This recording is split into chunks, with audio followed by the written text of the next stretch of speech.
আজি ৰাতিপুৱাৰ সাজত ৰান্ধিবলৈ লৈছোঁ। এইখিনি চাওক, ৰঙালাও আগ চিনি পাইছেনে বাৰু? আপোনালোকে ধৰিব পাৰিছেনে? মিহি মিহিকৈ কাটি লৈছোঁ। আৰু আনফালে এইখিনি হৈছে সৰু মাছ। আজি 3 দিন 4 দিন হ'ল মাছখিনি এনেকৈয়ে ফ্ৰিজত ভৰাই থোৱা আছিলে। দাদা এতিয়া বাছি দিছে আৰু এইখিনিয়ে ৰান্ধিম। আৰু থৈ দিয়াৰ কাৰণটো মই আপোনালোকক জনাম, কি কাৰণে থৈ দিছিলোঁ। নমস্কাৰ, স্বাগতম জনাইছোঁ মোক পুনৰ নতুন এটি ভিডিঅ'লৈ। আৰু আশা কৰোঁ সকলো ভালে আছে। আৰু বহুত গৰম পৰিছে। কালি দিছিলে বৰষুণ দিছিলে, গতিকে ভাল লাগিছিলে। 2 দিন বৰষুণ দিলে আৰু আজি ৰাতিপুৱাই তমোময় ৰ'দ। আপোনালোকৰ ফালে ৰ'দ কেনেকুৱা দিছে বাৰু? ভিডিঅ'টো আৰম্ভ কৰি দিছোঁ পুৱাতেই, আৰু চাই থাকিব ভিডিঅ'টো। আৰু এইখিনি দেখিছেনে, ৰান্ধিবলৈ লৈছোঁ ৰঙালাও আগ। আৰু এইফালে আমাৰ সোণ গৰমৰ কাৰণে ল'ৰাটো ঘামচি অৱস্থা নাইকিয়া হ'ল। নহ'ল, গৰম উঠিছে ন? পানী লাগে, আমাৰ সোণক পানী লাগে। আৰু মাছখিনি থৈ দিয়াৰ কাৰণ কি জানেনে?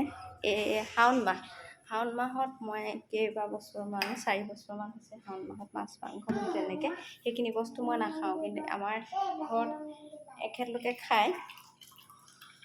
আৰু যেতিয়া খোৱা নহয়, বস্তুটো বনোৱাৰ প্ৰতি অকণমান এলাহ হয় আৰু বাছি কৰি থাকিবলৈও মানে ইমান মন নাযায়। তথাপিতো বনাই দিব লাগিব। এইকেইদিন থৈ দিছিলোঁ আৰু এতিয়া ভাবিছোঁ বনাই দিম। বনাবলৈ লৈছোঁ এতিয়া। আমাৰ সোণক এতিয়া ভাত খুৱাবলৈ উলিয়াব খুজিছোঁ। খিচিৰি ভাত বনাইছিলোঁ আমাৰ কাৰণে, এয়া ৰান্ধিবলৈ লৈছোঁ। ময়ো খাম। গৰম যিহে পৰিছে ন, ঠাণ্ডা পানী সকলোৱে খাই থাকিব লাগে দেই। গৰমৰ কাৰণে মানে খাই লৈছোঁ পানী, আৰু এগিলাচ খালোঁ আৰু এগিলাচ এতিয়া খাম। আৰু এতিয়া সোণলৈ ভাত উলিয়াইছোঁ। আৰু সোণক ভাত খুৱাবলৈ কিমান কি যে বুদ্ধি কৰিব লগা হৈছে। ইফালে লৰে সিফালে লৰে। শুনো, এইফালে আমাৰ ডাঙৰটো ল'ৰা মইনা দোকান ৰখি আছিলে। দেউতাক যিহেতু এফালে ওলাই গৈছিলে, আহি পালেহি নহয়, ইও ঘৰলৈ গুচি আহিলে। থাকিবই নহয়, যেনে তেনে থাকে আৰু সেইকণ পৰ। আৰু স্কুলো খুলিলে আৰু কালিলৈ পৰা। শুনো, শুন, সোনকালে আহা, মই ভাত পাতি থৈছোঁ নহয়। এইখিনি এনেকৈয়ে সদায় কিমান যে কি কৰিব লাগে ঐ ভাতকেইটা খুৱাবৰ কাৰণে। কি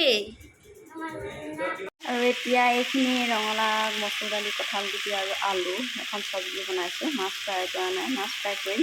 এইখিনি আগতে বনাই লওঁ, তাৰপিছত মোৰ কাৰণে কাঢ়ি লওঁ। কাঢ়ি লোৱাৰ পাছত আকৌ ইয়াত মাছ দি পানি অকণমান এওঁলোকৰ কাৰণে বনাই দিম, যিহেতু মই মাছ নাখাওঁ। শাওণ মাছ চলি আছে।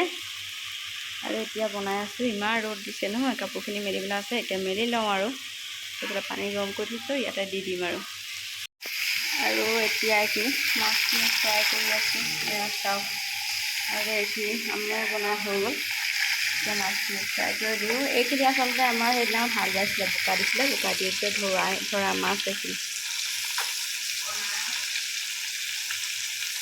যিহে গৰমো, গেছৰ ওচৰত থাকি এনেকৈ লাগি বনাই থকাটো ভাতটো এটা গৰমৰ কথা। বেলেগ গৰম উঠিছে, পুৰা ঘামি গৈছোঁ। আৰু ভাত ৰান্ধি কৰি হৈ গ'ল। এতিয়া উলিয়াইছোঁ। এইফালে আমাৰ সোণে এয়া মাছ খাইছে। কি খাইছে দেখুৱাই দিয়া। আমাৰ সোণে মাছ খাইছে। আৰু এইখিনি হৈছে মাছ। এতিয়া আমাৰ সোণে খাইছে মাছ। এতিয়া মই ভাত উলিয়াই দিওঁ। আৰু চৰু ইয়ালৈকে আনিলোঁ। ফেনখন মানে ইয়াত আছে যে, হ'লে ইমান গৰম নহয়।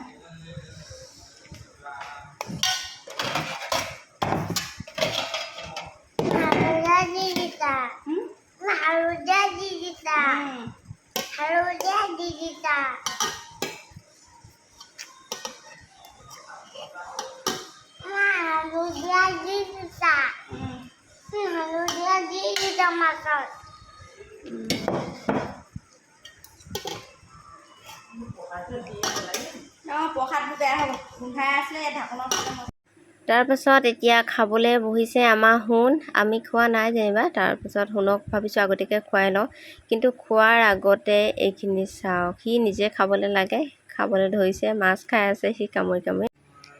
সোণৰ ঢেৰ কথা, তাতে একেবাৰে ভইচ দিবলগীয়া হৈছে, যিহেতুকে মিউজিকটোৰ কাৰণে মানে কপিৰাইট লাগে বুলি ভয়তে গান বজাই থৈ দিছে।